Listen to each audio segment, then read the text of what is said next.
Association of America. Before we get started, I'd like to ask our National Chaplain Boone, to once again please lead us in an invocation. I told him you can never have enough prayers, and the Pledge of Allegiance. Sir, the hardest part of this is having this large a crowd, and I can't take up a collection. Please pray in your tradition as I pray in mine. Almighty God, creator of all that is, that was, and will be, I invite you here again this afternoon as our unseen guest. May everything that is said and done here today give honor and glory to you. As we serve those and care for those who continue to serve our nation, we have all worn the cloth and colors, and now we support a generation who puts it on, and a generation who are receiving their rewards as veterans. Watch over all of them. Those who are in harm's way, camp your angels around them till they are reunited with their loved ones.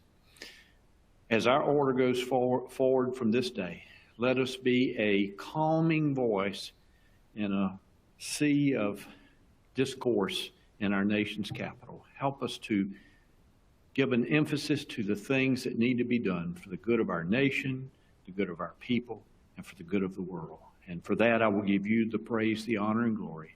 In your most holy and precious name I pray. Amen. Please join in the pledge to our flag.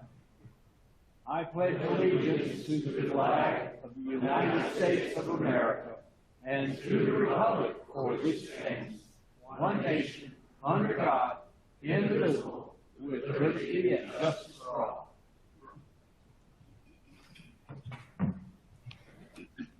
Thank you, Chaplain.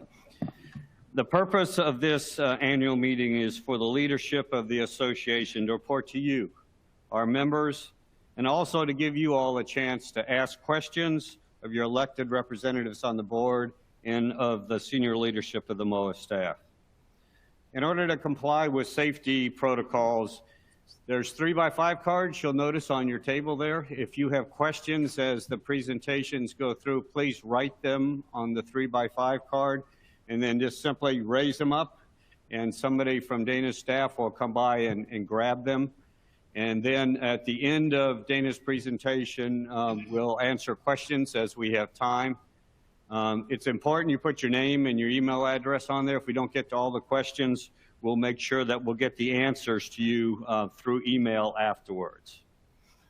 And we want to tell you, what we're going to do is tell you what has happened this past year, listen to your concerns, your interest, most importantly, hopefully, your recommendations. And because after all, this association is your association, and we want to be responsive to you. Members of your board of directors are present today. They are scattered throughout this room, and I hope you all have the opportunity to introduce yourself and meet them sometime throughout the day. So could I ask the board of directors that are here in this room to please stand up?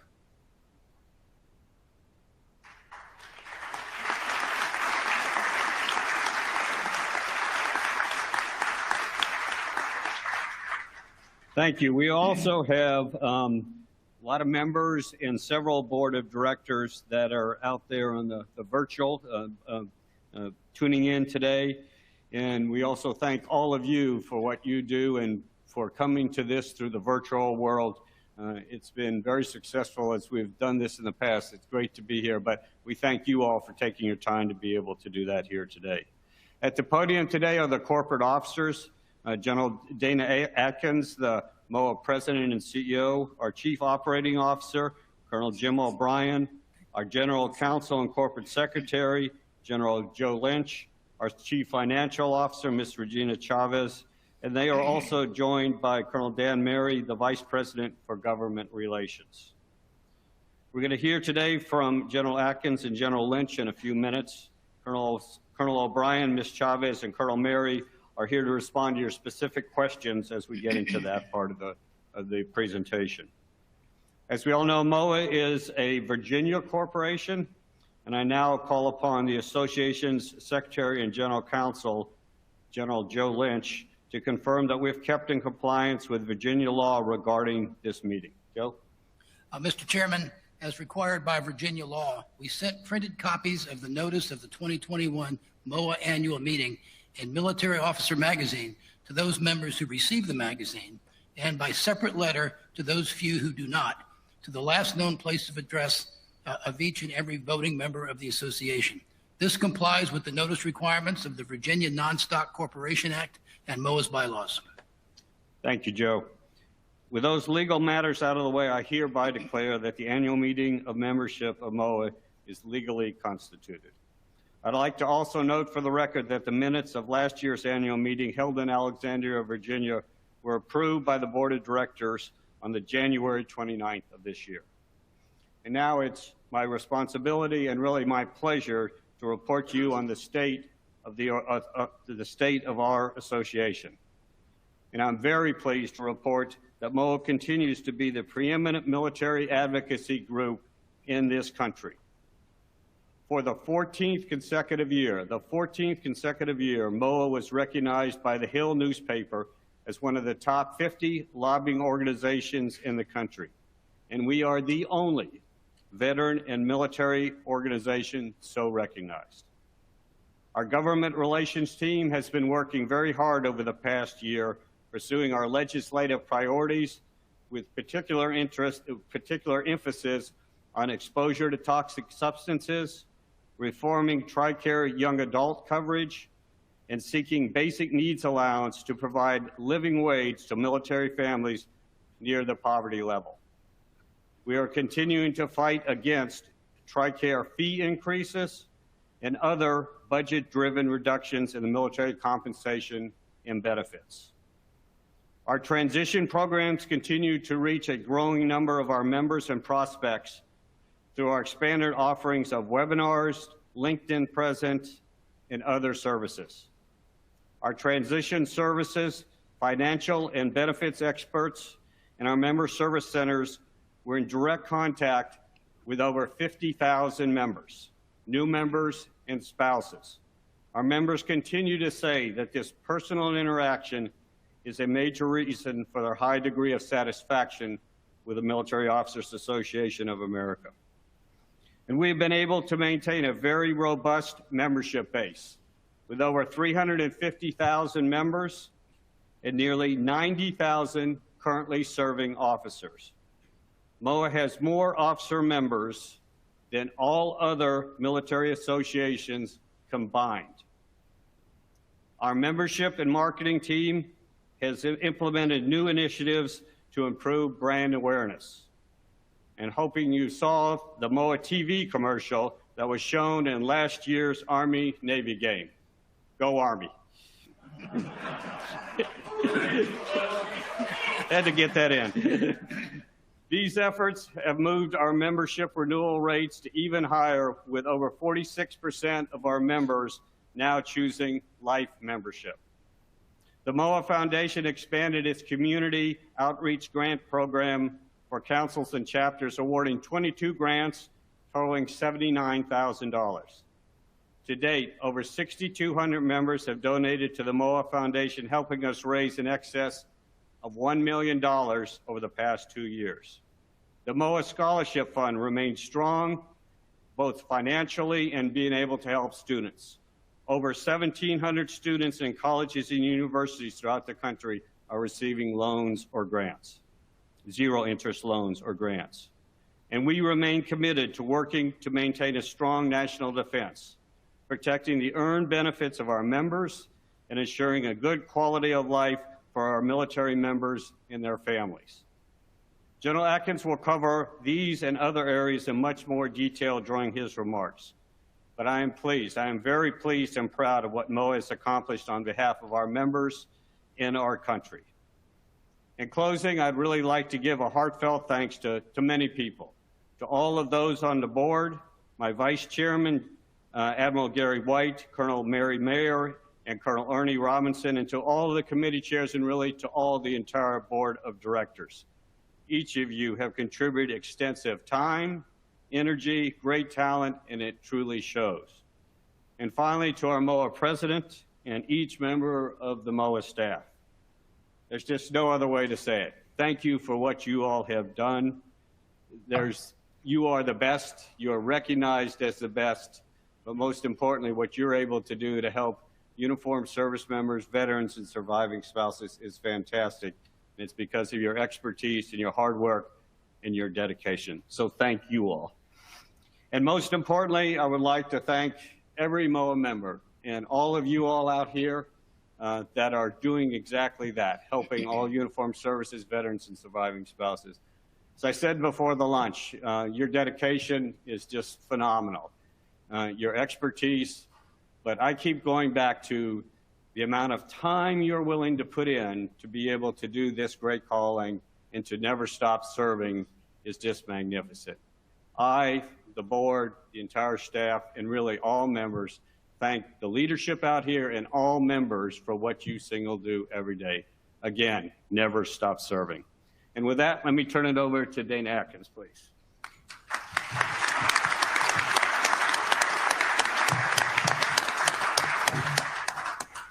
Well, thanks, sir. And it's really great to see everybody in person, no mask, you know, not a camera or a screen in the background. Most of you are wearing pants, you know, because you don't know what's on the other side of the screen. And we've been able to see each other in the last couple of days. I know a couple of you must have slipped in. Harvey, I see you back there. I think this is the first time that I've put eyes on you during the meeting. But Harvey, thanks for being here as well, too. And for those of you who have come exclusively for our membership meeting. I noticed a couple of friends are here. I saw Mike Borders way in the back. He's probably guarding the door, so you know, I can't run out of here and escape or whatever it is like that. And then I see somebody else from Florida up here in front, so they got me covered both front and back. So, but anyway, good afternoon and actually good morning to those of our membership that are actually joining us from around the country virtually. And welcome to the 2021 annual meeting of the Military Officers Association of America, which is, in case, our first annual meeting to be conducted both virtually and live from Arlington, Virginia, in our 92 history of our impactful association. Now, this meeting is an annual opportunity for our membership to connect directly with the National Board of Directors and our leadership team. Now, your Board of Directors and the entire headquarters team work for you, and it's important for us to hear your concerns and address your priorities as transmitted to us today and certainly throughout the year. Now, for those of you that are joining us live, I hope that hosting here at the Sheraton has been to your liking, except for us that went upstairs and turned on the water and there was no water. So I don't know if that happened to you too. But our Director of Events and Protocol is Suzanne Walker. If you were in our dinner last night, you heard her name repetitively. So if anything went wrong, Lieutenant Colonel Suzanne Walker is who you want to talk to. But Suzanne, certainly in my tenure in this position, is a remarkable individual. I mean, there's probably not a better event planner and somebody who kind of carries out the protocol responsibilities better than Suzanne. So please join me in a round of applause for Suzanne.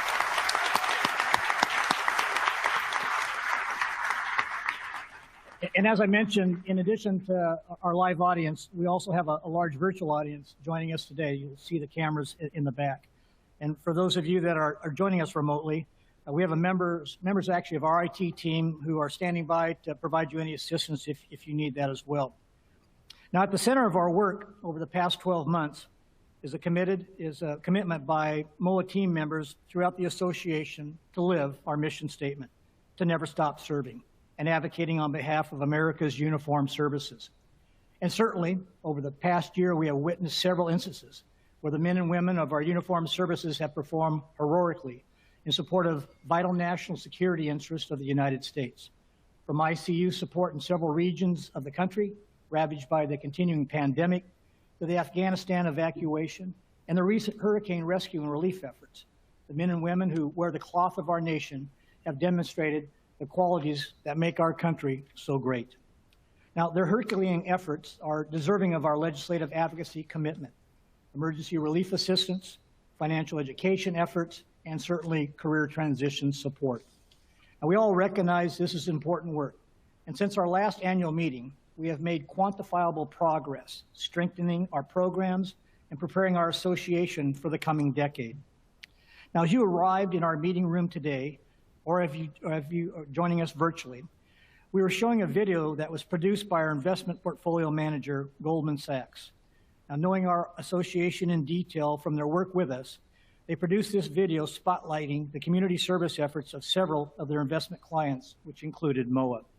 And I think it does a good job of capturing why MOAA makes a difference, whether it's through our legislative advocacy success, our philanthropic efforts through the MOAA Foundation, the support of military families through our scholarship program, or the local community engagement efforts of nearly 400 councils nationwide. Now, also involved in the production of this video were several MOAA members from around the nation, including Lieutenant Colonel Don Corte, then the president of the Southwestern Wisconsin chapter, Colonel Rusty Armstrong, then the communications chair of that same chapter, and Judith Thomas, a MOAA member and surviving spouse from Houston, Texas, who have all been very active over the years, mentoring surviving spouses through that difficult transition. Now, their interviews were not included in this early release of the Goldman Sachs video, but they will be featured in a subsequent edition of this production. And that production will be afforded to you as well if you need to show that in your local chapters or councils. Now, with this as a preamble, let me update you on our work in each of the strategic focus areas since our last annual meeting, beginning with advocacy. Now, throughout the past year, we remained in touch, albeit virtually, with key leaders from the Pentagon, the VA, and Capitol Hill, including virtual meetings such as this recent exchange with Congressman Rodney Davis of Illinois. Other recent meetings include Dr. Stephen Lieberman, who is the acting undersecretary of the Department of Veterans Affairs, with a responsibility for Veterans Health Administration. In that meeting, we discussed implementation of the VA Mission Act, workforce vacancies in the VA, and rapid hiring initiatives to ensure those efforts were still helping the VA maintain delivery capacity through this pandemic. Now, I also continued my quarterly meetings with the Vice Chief of the National Guard Bureau, Lieutenant General Mark Sasseville, who is a good friend of mine and a friend of MOAA as well. Most recently, we shared our mutual concerns regarding special duty pay parity for National Guard and Reserve members.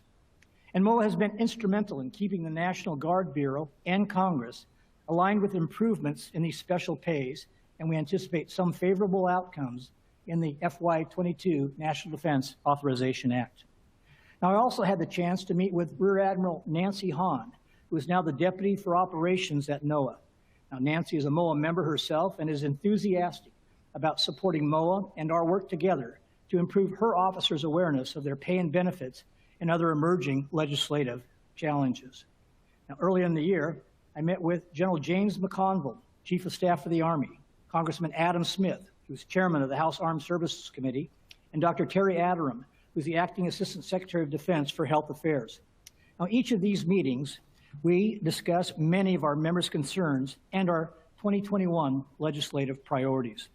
And just last week, General Sharp, myself, and Dan Mary, our Vice President of Government Affairs, along with Mark Belinsky, our Director of Currently Serving and Retired Affairs, met with the President for the Center for Strategic and International Studies, Dr. John Hamre, to address what we believed were inaccuracies in this influential think tank's analysis of the rising cost of personnel and healthcare components of the defense budget. Now, continuing, I'm pleased to report that our advocacy and action efforts over the past summer resulted in contact with all 535 congressional offices and over 20,000 messages sent and at least 350 virtual meetings. Now, among our 3 advocacy and action priorities, toxic exposure reform has garnered support from key legislators who drafted omnibus legislation to incorporate aspects of the various other bills seeking similar support. Now, that's a good sign. And we remain mindful of the need to ensure that this more encompassing legislation aligns with our efforts. Our second advocacy and action priority, TRICARE Young Adult, was championed by several members of Congress, but like the Major Richard Starr Act, this effort did not make it into this year's NDAA. And on the other hand, our third topic, basic needs allowance, did gain favorable support in both the House and in the Senate. And the House version of the NDAA has the language that we seek. Now, there is also support in both the House and the Senate versions of the NDAA for a 2.7% pay increase. And as most of you know, Congress recently passed a continuing resolution to fund the government through December 3rd of this year and applied a temporary fix to alleviate the debt ceiling crisis for at least the next few weeks. And as for the 2022 National Defense Authorization Act, the House version is complete while the Senate version of the NDA has made it only as far as the Armed Services Committee vote. And we expect a Senate floor vote around the middle of this month. And we will continue to report in our weekly electronic newsletter any insights we are gleaning from discussions with staffers on the Hill. So be sure to watch out for those weekly updates. Now, beyond the immediate challenges of the 2022 National Defense Authorization Act, we continue our efforts to rectify another injustice whereby retirees who are rated at 40% disability or lower must surrender dollar for dollar from their retirement pay to fund their VA disability compensation, and also for all those retirees who are medically retired short of 20 years of service. Now, some of those medically retired were due to injuries or illnesses that were experienced in combat. The Major Richard Starr Act aims to address these individuals and remains an important legislative priority for our association. However, the bill did not make it into the 2022 National Defense Authorization Act, as Congress is holding fast on a pay-for requirement for this new legislation. And Arlington National Cemetery eligibility is another high priority for our members. And based on the volume of calls that we've received on this topic in our Member Service Center, at issue right now are the looming changes to eligibility, which could take place later this year. Now, the House is seeking language in the NDAA to direct the Department of Defense and VA to work jointly to determine a location for the next generation cemetery that can relieve the overcrowding at Arlington, while still maintaining the option for military honors many veterans seek at their last rest. Now, the Senate is considering language that would make the House's version more impactful by including provisions to protect those currently eligible from having to select another cemetery. Now, this is a more difficult reach, so we are staying close to the sponsors to see if this can make it into the Senate's version of the NDAA. And rounding out our advocacy discussion, proposed medical billet reductions continue to be top of mind for many of our members. You will recall we have advocated for advanced or enhanced congressional oversight since the medical billet cuts were first revealed in the FY20 budget request. And as a result of MOAA and other service organizations engaging on this topic, the Army has in fact reduced their number of cuts, but the Navy and the Air Force have yet to identify if or how they may follow suit. And transitioning to our membership strategic priority, I am pleased to report that membership stands at more than 351,000 members. Now, this is a figure that we have not seen since the end of 2016. Life membership continues to remain stable, and I anticipate the steady state to continue through the end of this year, with several campaigns planned between now and then. Now, premium membership continues to be our greatest membership challenge, although renewal rates remain very strong at 80%. And we have a robust marketing plan in place to increase new joins and upgrades as we look to wrap up the year on a strong note, including a lock-in current rates campaign designed to drive returns before our new membership dues go into effect January 1st of the new year. Now, among the many positives to getting back to normal is MOAA's return to live events with our outreach team. More and more conferences are again being held in person, and this gives us the opportunity to spread MOAA's brand throughout the uniformed services community. Recently, we've had a strong presence at the Tailhook Association's annual gathering, as well as the General Conference of the National Guard Association of the United States, AFA's Air, Space, and Cyber Conference, and AUSA's annual meeting, and there are more to come. Regrettably, most retiree appreciation days, or RADs, which we know are very popular recruiting opportunities with our chapter leadership, are still being held virtually. We expect live RAD events to resume in early 2022, and the MOAA Financial and Benefits Education team will certainly be there. I'm also looking forward to the launch of our member value campaign that will complement the rollout of our dues increase. We have two initiatives designed to educate current and prospective members about the value that our membership provides. The first initiative will engage our audience through gamification, a short quiz to learn more about our association and more about them as an individual. This approach will be similar to some of the fun quizzes that we see on Facebook. We'll collect basic information about an individual, which will allow us to deliver relevant information to reinforce the value of our membership. The second value initiative is a digital treatment that highlights a wide array of member benefits through animated icons and numbers. We'll promote various benefits through digital channels and drive individuals to MOAA.org as an invitation to join or upgrade. And we anticipate a rollout of both campaigns during the last quarter of this year. Now, while discussing marketing campaigns, I'd like to take a few moments to reflect on my 6-year tenure and all the work that has been done and is being done to enhance brand awareness and grow membership. Now, at any given moment throughout the year, there are a wide variety of efforts taking place, many of which you and I don't even see because we are already members, and that's just the way that we want it. We want to use our limited resources to focus on prospective members and those members who haven't yet upgraded to premium or life membership. And I can assure you, MOAA is on social media. MOAA is in mailboxes. MOAA shows up on streaming networks as well as mainstream websites frequented by those who look and act like officers. Now we're targeting those who have engaged with our ads.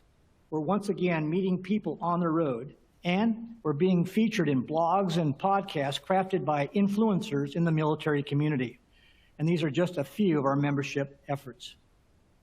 Now, our messaging is strong and relevant to specific audiences, whether that's showcasing specific legislative wins, highlighting product and service offerings, or featuring member stories that include MOAA's role in their career success and quality of life. We're addressing head-on 3 of the most common themes that I've heard from the military and veteran community throughout my tenure as your president. 1, I don't know that. 2, who is MOAA? And 3, you never asked me to join. Now, we still have a lot to do to overcome our membership challenges, but we know it's a marathon and not a sprint. We're making inroads and further strengthening our marketing effectiveness each and every day.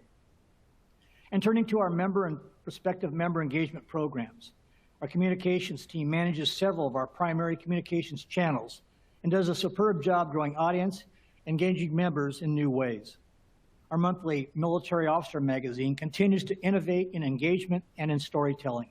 And the magazine earns major recognition through industry awards for design, including a recent accolade for Best Designed Single Issue. The editorial excellence shines in our recent work. For example, the powerful stories about generations surviving 9/11 and the cover story spotlighting the National Guard's unprecedented year of service garnered excellent reader feedback. The pictures, as you recall, were stunning. Now, MOAA is strengthening its reputation as a go-to source for the uniformed services community with efforts to provide more coverage on TRICARE. Emblematic of this effort is a new monthly TRICARE column authored by Captain Paul Frost, one of our 2 accredited financial counselors, and a special section in our November magazine addressing the TRICARE and Medicare challenges that are top of mind for many of our members, based on certainly the letters that we get to our editor and feedback to our Member Service Center. And in print and digital, you are seeing high quality, exclusive content, such as the recent interview with retired Army Major General Cedric Wins, who's the new superintendent of the Virginia Military Institute. Soon you will read how a team of military officers, including a MOAA Life member, worked together to bring 25 Afghans to the States and out of harm's way during the withdrawal from Afghanistan. Ordinary people doing extraordinary work in dangerous conditions, and their stories are only in Military Officer magazine. Now, transitioning to our web presence, we monitor our website traffic in several ways, and I'm pleased to report overall traffic is averaging about 8 million page views annually. Now, this growth is important, but underneath it, we are seeing a 25% increase in year-over-year page views. This is fueled by a strong newsletter open rate, which is above 30%. And our weekly electronic newsletter, with 320,000 subscribers, is a significant driver of traffic to the website as readers click through to connect with content aligned with their interests. And I hope all of you are receiving our weekly electronic newsletter. The content and frequency of delivery are user selectable, and you can sign up for this valuable resource on MOAA.org in the communications section under the profile tab, or by calling our Member Service Center at 800-234-MOAA. And MOAA Facebook is our lead social media platform, although we continue to lose some ground as Facebook engagement generally has declined nationwide. Now, despite this, we still see big rewards, including an article about the first woman assigned as a commanding officer of an aircraft carrier, which referred 30,000 page views to MOAA.org and reached more than 600,000 news feeds. Plus, MOAA still stands out as the most engaged VSO on Facebook each week. We're also placing content on the newer social media platforms of Instagram and soon TikTok, a very popular social platform for humorous and informative quick videos. Now, overall, and thanks to innovative new strategies, our revenue through communications channels is diversifying. New lines of revenue are maturing, such as digital advertising, which has grown from thousands of dollars in 2017 to earn over $250,000 in 2021. Now, we expect this revenue source to stabilize and help us offset secular declines in print advertising. And MOAA is getting into the podcast business. We are set to launch this new engagement channel later this month, and it's especially targeted to connect with the younger currently serving demographic and their families who may have limited awareness of our association and its mission. Importantly, I expect our podcast to offer revenue possibilities as well. And another important channel for member engagement is our monthly webinar program, which features topics of interest tailored for the transitioning officer and their family. Now, this program was significantly expanded in 2020 due to the pandemic and ultimately netted us 800 brand new members. Our webinar program is delivering similar members in 2021. And this graphic illustrates some of the topic areas that have been particularly popular, especially a discussion of the VA disability claims process in August and a joint education effort with the Alzheimer's Association in September. And not reflected in this graphic is a recent webinar discussing planning considerations for surviving spouses, which registered over 4,600 participants. Now, another element of our engagement efforts is our member products and services portfolio. It's a continuous process to identify opportunities to engage our members in meaningful ways via our many partnerships and member benefit offerings. We're currently evaluating 8 emerging opportunities to further enhance the value of our membership. And looking beyond the pandemic, we plan to fully realize the potential of our partnership with Brenco Travel, the travel agency behind MOAA Vacations. Now, this past July, we sailed the Mississippi River with 150 MOAA travelers who raved about their experience and the pre-boarding COVID protocols. And this fall, we are preparing for a holiday market cruise on the Danube, which will be hosted by our chairman and myself. And we're keeping a close eye on the ever-evolving travel restrictions and remain hopeful that this sailing will be the beginning of our return to a robust calendar of signature travel events. And looking forward to 2022, we have a full schedule planned with a spring tulip tour, our Cruise for a Cause, which sails through Portugal and Spain and benefits the MOAA Foundation, as well as our land tour over Amagao and Oktoberfest next fall, and our annual trip on the Seine River from Paris to Normandy. Now, if a vacation is in your future, please take a look at these offerings and those that are scheduled for 2023, which include a Columbia River paddleboat cruise and Iceland's Northern Lights. They are top of line and promise to be a memorable experience. And in July, we launched a new product offering, EA Plus, which is a comprehensive emergency travel service offering of evacuation, repatriation, transportation, and medical assistance 24/7, 365, anywhere in the world. And to date, 330 members have purchased the product, exceeding the initial expectations of our newest partner. And we'll certainly continue to get the word out about this program as it's proving to be an attractive offering to our membership. And I'd also like to share that progress is being made in bringing a new partner to host the MOAA store, which we know is a particular popular program throughout our council and chapter system. But as you know, the store has been offline since earlier this year when we terminated our contract with our former vendor due to a cybersecurity incident.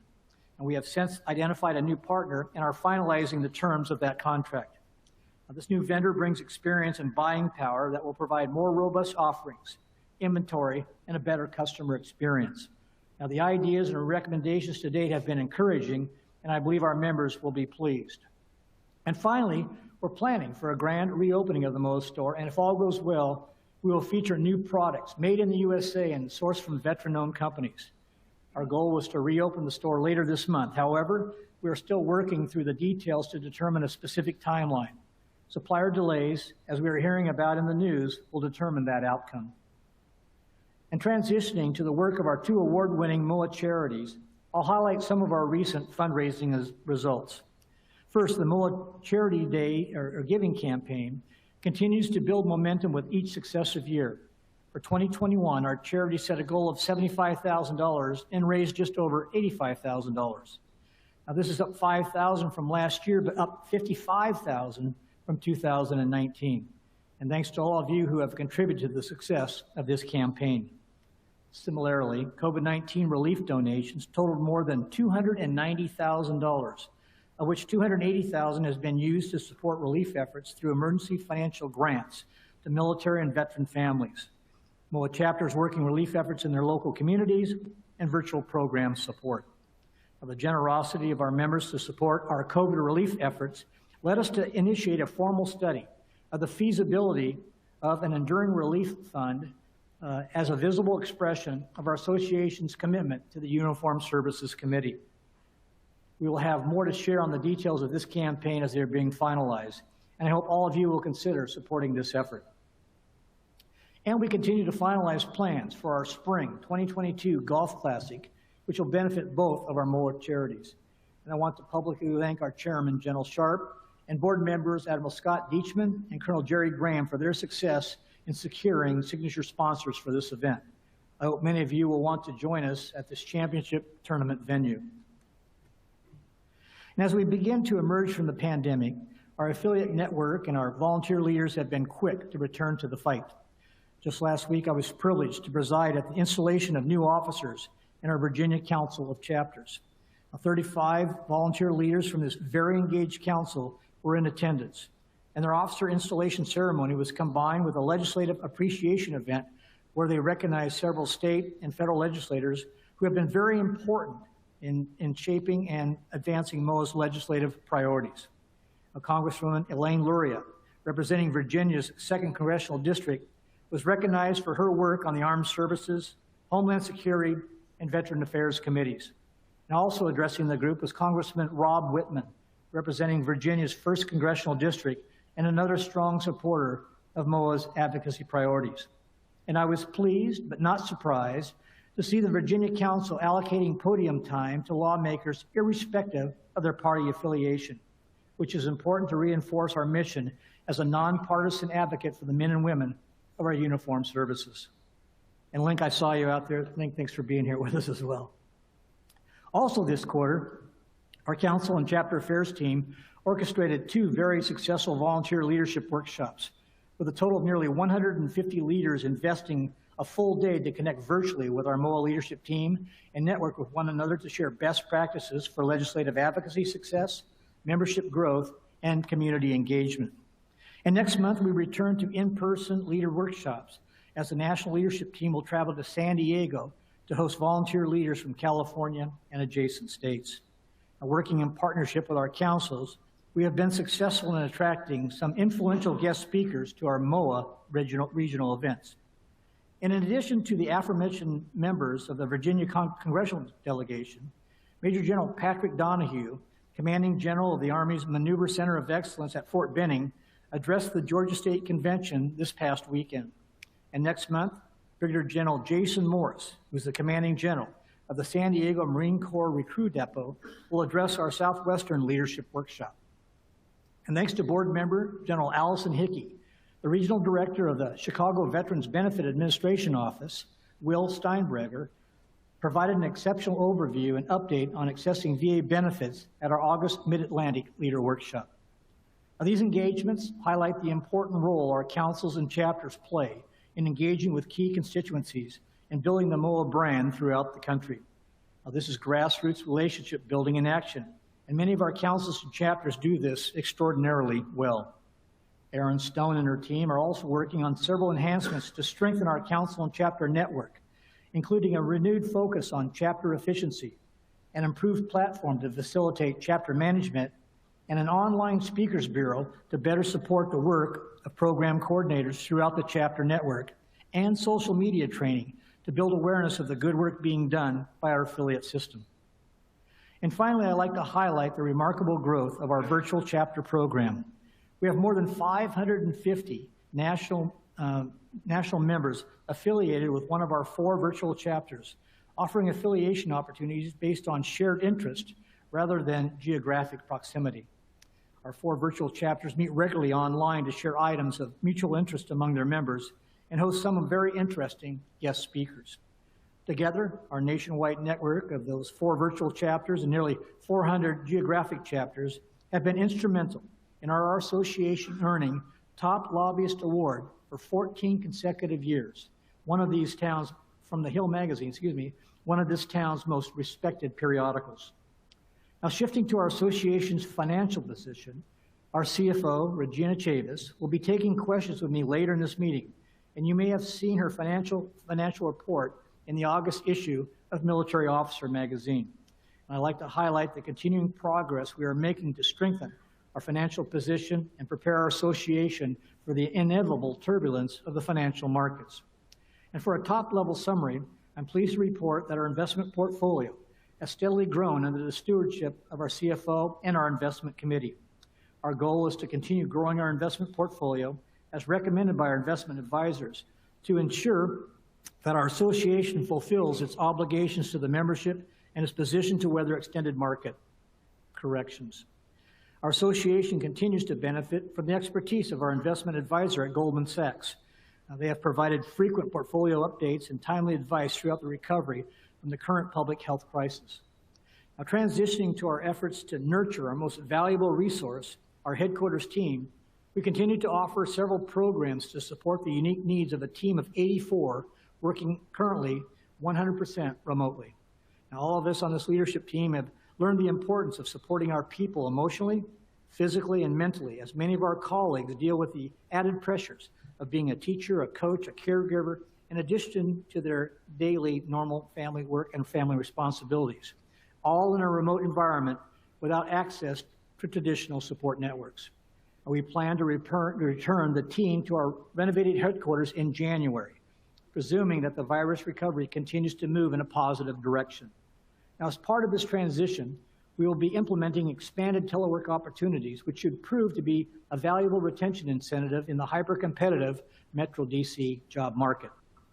Now, while it's taken a pandemic to prove it's possible to integrate work more fully into our personal lives, we have learned that everyone wins in an environment where completing tasks is more important than clocking in. And finally, in the people area, in a few weeks, we'll begin the process of selecting the next board class, the class of 2028. And we're looking for a diverse group of experienced leaders with expertise in chapter leadership, financial management, government relations, healthcare, human resources, and related fields to help us continue our course of excellence for the next 6 years and beyond. Now, the process begins with a self-nomination and works very similar to a promotion board that we all grew up with in our military careers. Now, the call for nominations will be in January in the January issue of Military Officer magazine. And I hope many of you in this room will consider applying. It's a wonderful opportunity to serve an association that makes quantifiable difference for the uniformed services community. And yesterday, during our regularly scheduled fall board meeting, our board of directors approved our new 5-year strategic plan designed to continue our course of excellence through 2026.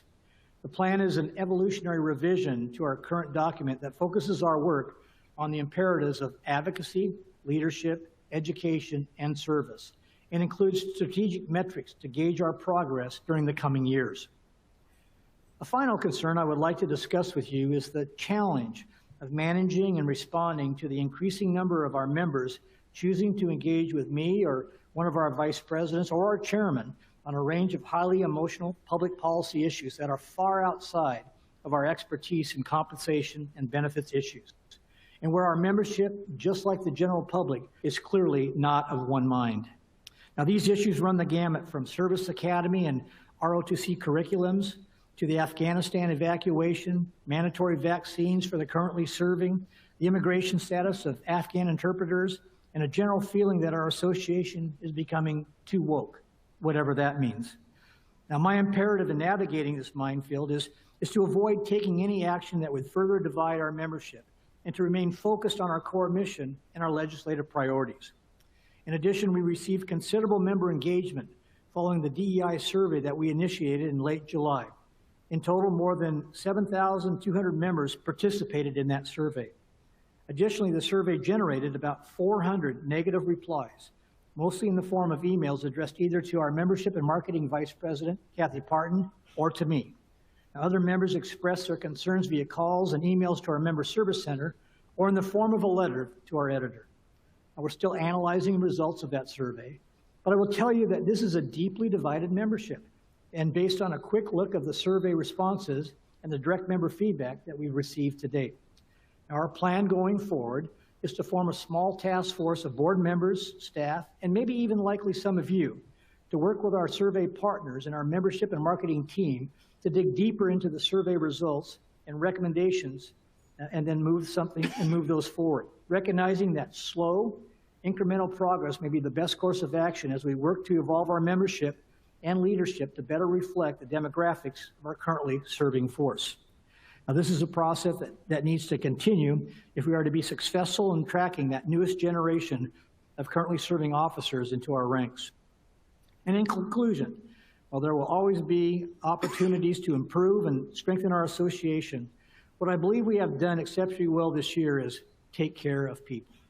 And you can see this in the high engagement numbers from our webinar programs, the remarkable open rates of our weekly electronic newsletter, our diligence in pursuing our advocacy and action priorities that benefits both currently serving family members, and the premium membership renewal rates that approach 80%. Now, as we do every year, our communications team recently produced a year in review video, and I think it does a good job of capturing why MOAA makes a difference. Now, whether it's through our legislative advocacy success, our philanthropic efforts through our MOAA Foundation, the support of military families through our scholarship program, or the local community engagement efforts of our nearly 400 councils and chapters. With that introduction, please roll this short video.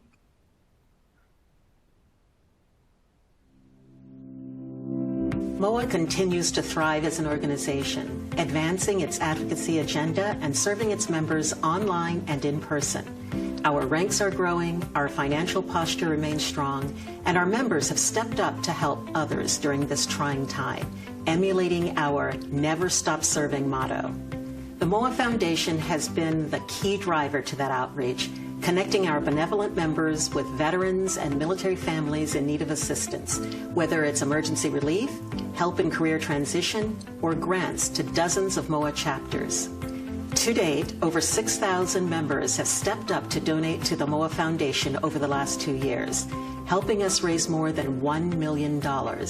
This comes in addition to our established efforts to help military families afford college through the MOAA Scholarship Fund, which has provided more than 1,700 students with no-interest loans and grants in 2021. Our council and chapter members not only spearheaded these charitable efforts and supplemented our National Educational Assistance Program with their own local scholarship efforts, they also played a critical part this past year in our national and state-level advocacy success, including our annual Advocacy and Action campaign and securing more favorable tax treatment for military retirees in several states. We took our 3 issues, toxic exposure reform, TRICARE young adult coverage parity, and help for military families living near the poverty line, to all 535 congressional offices. We've seen dramatic progress in legislation in these areas, with omnibus toxic exposure legislation and the inclusion in the National Defense Authorization Act of a basic needs allowance for young military families. These are far from the only legislative successes we've seen. MOAA has continued its successful fight against any new TRICARE fee increases, made progress in the Tenant Bill of Rights for those in privatized military housing, and seen movement toward better pay and health benefits for our National Guard and Reserve members. It's our members and their engagement that make our voice on Capitol Hill powerful and effective. Members keep up to date with these efforts via our multiple communication channels. Military Officer Magazine continues to garner awards for its storytelling and design. The MOAA newsletter offers up-to-date information to more than 320,000 members, with readership far above industry averages. Special projects include our Changemakers multimedia presentation, along with interview subjects ranging from service chiefs to best-selling authors to astronauts. These stories populate not just the printed page, but our growing website, social media channels, and video library. These platforms also have been used by our Transition Center, which has spearheaded our LinkedIn presence and reached members and prospects via an expanded suite of webinars and other services. Transition and Member Service Center staff collectively were in direct contact with more than 50,000 members, new members, and spouses providing personal assistance, all with high satisfaction rates. MOAA continues to expand its offering of exclusive member products and services, but unfortunately, we did see a decline in our travel program this year due to the pandemic. We still plan 2 well-received signature cruises, one on the Mississippi River and a second, a European holiday markets tour on the Danube River. We've kept personal safety and engagement as paramount for these events, just as we have also done for our in-person annual meeting, which was also made available virtually. Our membership and marketing team continues to innovate and collaborate with an enterprise approach to raise awareness of the value of membership. Our past campaigns and a new membership value campaign are meant to strengthen our paid membership base and take our successful renewal rates to even higher levels. As dues increases become necessary to support the mission, the value MOAA provides in exchange remains much greater. When members know this, renewal rates remain strong. We also remain vigilant in recruitment, encouraging prospective and current members to join and upgrade through the sharing of member stories and protecting their earned benefits. A testament to the value of being a member, more than 46% of MOAA members are life members. We see more and more choosing to do so every day. The past 2 years have shown a resiliency MOAA members can be proud of every time they call, get involved with advocacy, pick up the magazine, get help transitioning, donate to one of our platinum-rated charities, and see the impact of our chapters in their communities. With you, we never stop serving. Thank you for your donations to our charities, your membership and help advocating on behalf of our uniformed services, veterans, their families, and survivors.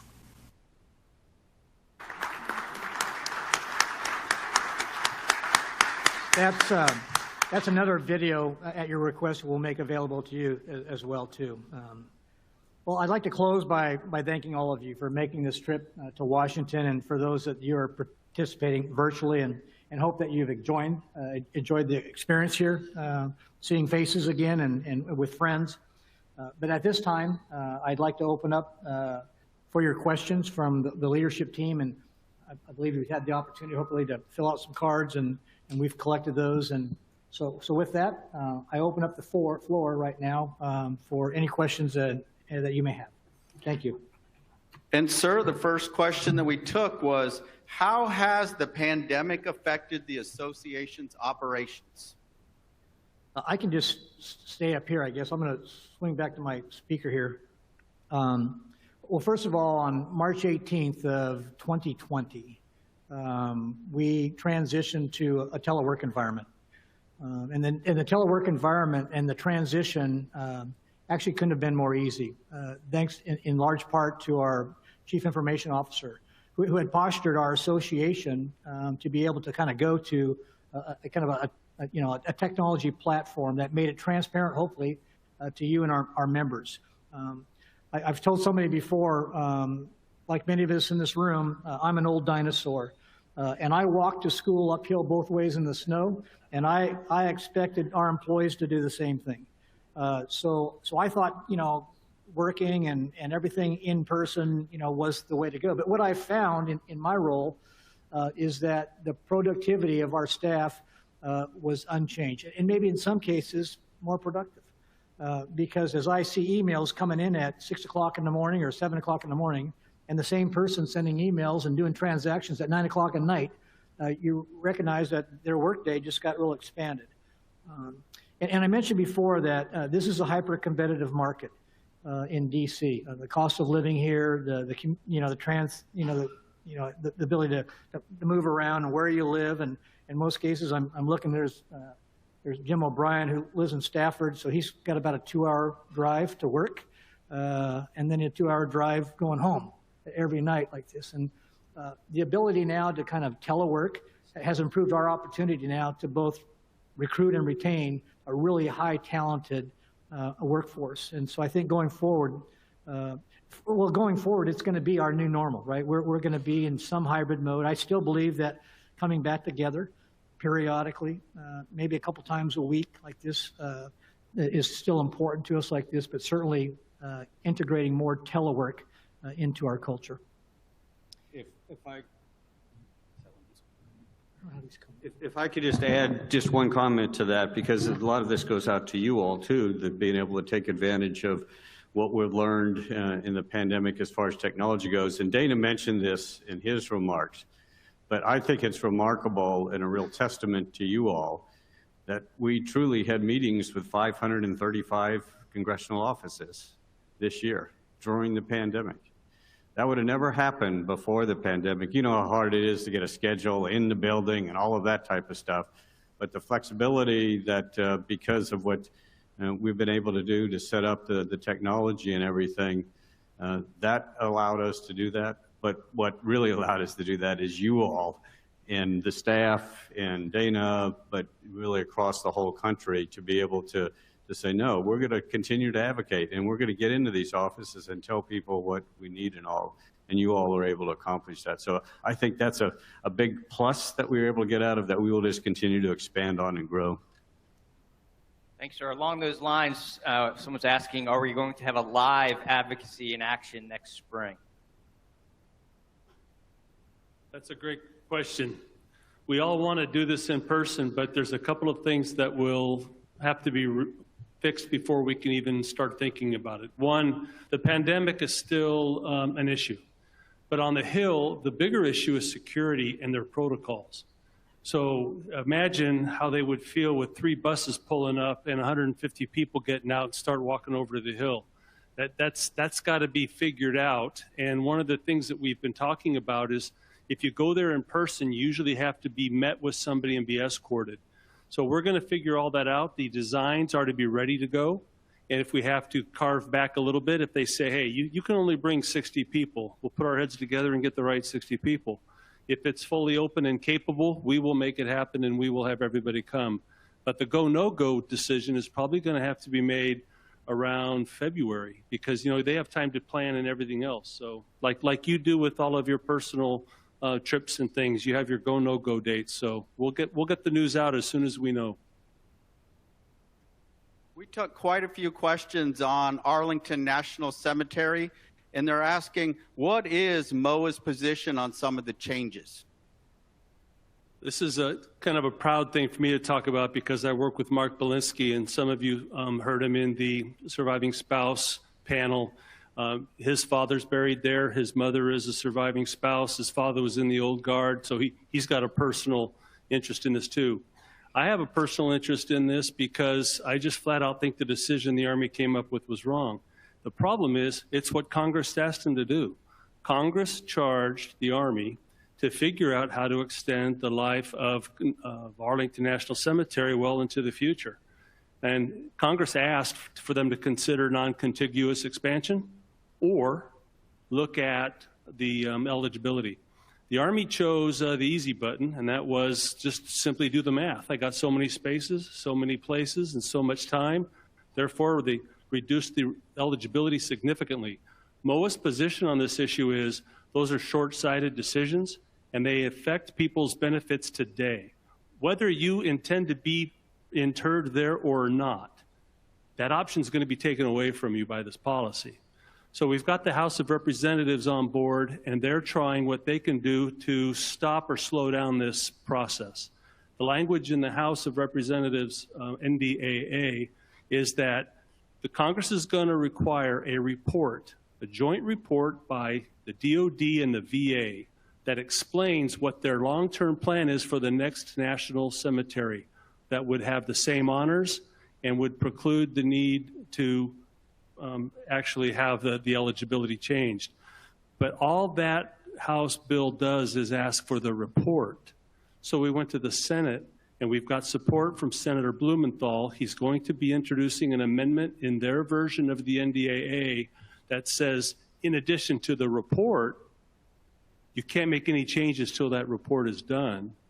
And you can't affect the people who are currently eligible until that other place is built or figured out.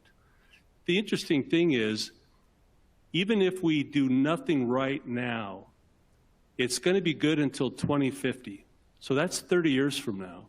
And then Mark was saying earlier, we have a bunch of smart people in the room. They ought to be able to figure out how to do this. They got 30 years lead time. Who wouldn't want that project? That's a pretty easy thing to do. And here's the other thing about money. You don't have to come up with the money because it's not even within the 10-year window. So they could really design a really thorough and thoughtful answer that's more enduring and makes more sense, and you don't have to reduce any of the eligibility. You will not find an association working this harder, and we work with the TMC, the Military Coalition, and we've got a few of those people signing on as well. I'm pretty confident we're going to see a solution. We just want to see it soon, and we want the Senate's version to be accepted by the Senate. Again, probably again for you, what is the current status of COLA, and what is MOAA doing to protect it against congressional cuts? As you may, did I turn this off?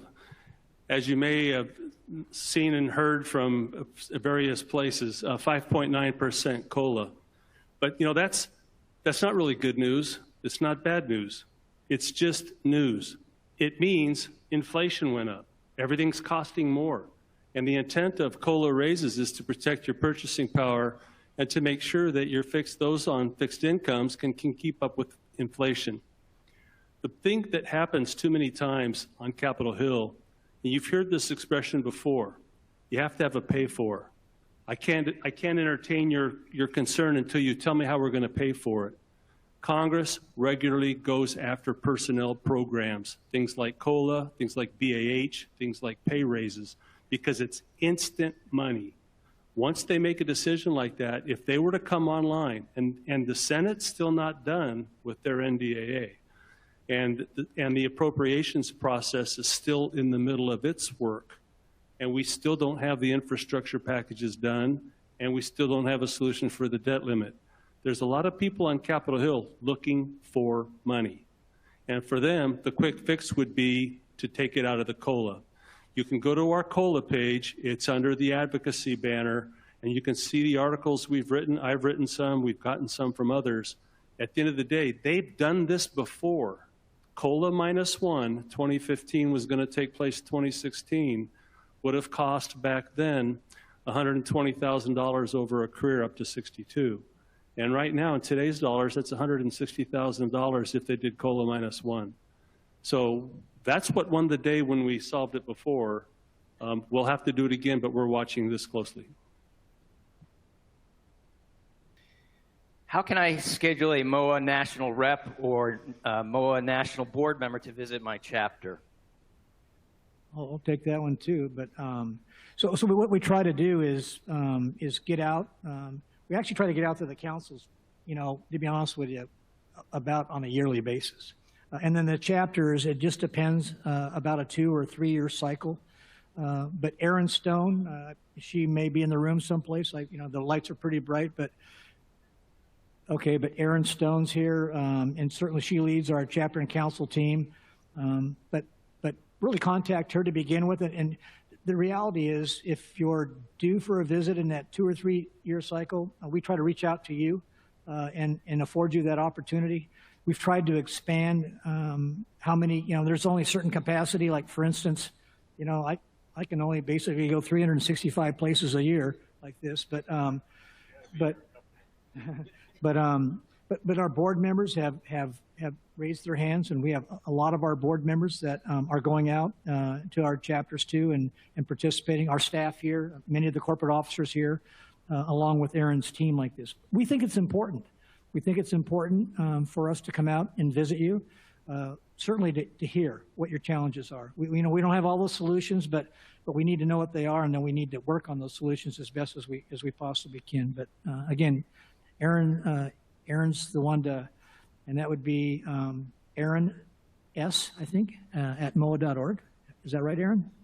But anyway, Erin can help get you that visit. And we took quite a few questions online and from our participants here. Unfortunately, we are working under time constraints. We will make sure we get everybody an answer to your questions. So this will be the last question posed to the panel. I'm trying to get legislation passed in my state dealing with income tax exemption. How can National MOAA help in this effort? Thank you. It's a good question, and it's a popular one. You know, there's a lot that we can do at the headquarters, and we've been doing a lot the last 5 years by doing some training and making sure that the advocacy process is understood. The most important thing is for anybody who wants to make this kind of a difference is to find your local chapter. And if your local chapter, if you don't have one close, then find your state council, because they're probably already working it, or they have worked it, or they've already been in connection. You know, for some of those of you who don't know, we have a consortium with Don Wolfinger and Tom Robillard. They've got, I think, close to 90 members now, and they compare notes. And I know we have Ray Russell in the audience, and Ray Russell figured out this code. It took him 7 years or so to get it done in New Jersey, but he's trained several people on this. And tonight, Lee Lange is going to get an award. And Lee Lange is getting an award because when he's in Arizona. Arizona is now tax-free for retired pay, if you didn't know. Lee Lange was one of the lead guys on that. And he took the playbook from Ray Russell. And that's how this is going to work. People sharing their best way of doing this. So find a chapter, find a council. That's the answer. Okay, thanks. We'll conclude this. But before we conclude this, I don't just do 2 foot stomps because it was discussed on Dana's part. The first is the board process to elect 12 new board members that will start in earnest in January. I highly encourage you all, the experts on what MOAA needs, the experts on what it needs as far as board leadership and leadership overall. We'll publish the criteria of what we need, and the type of skills that we need will be published early part of the year. But I highly encourage and ask each one of you all to really think through, and the people that you know, some of you that are out here, probably many of you that are out here, would be really qualified to apply to be on the board of directors. So that's the first foot stomp. The second foot stomp is the strategic plan that Dana mentioned. The board and Dana's staff and Dana have really worked hard over the entire, really over a year. It's been over a year process.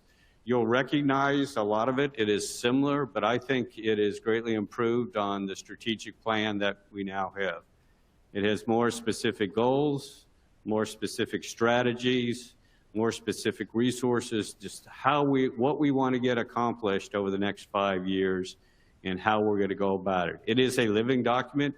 The board and Dana staff revise it throughout that 5-year period, but I encourage all of you in your leadership positions and within your councils and chapters to take a hard look at that and see where we are headed and how you all fit into that and how we can help you fit into your goals.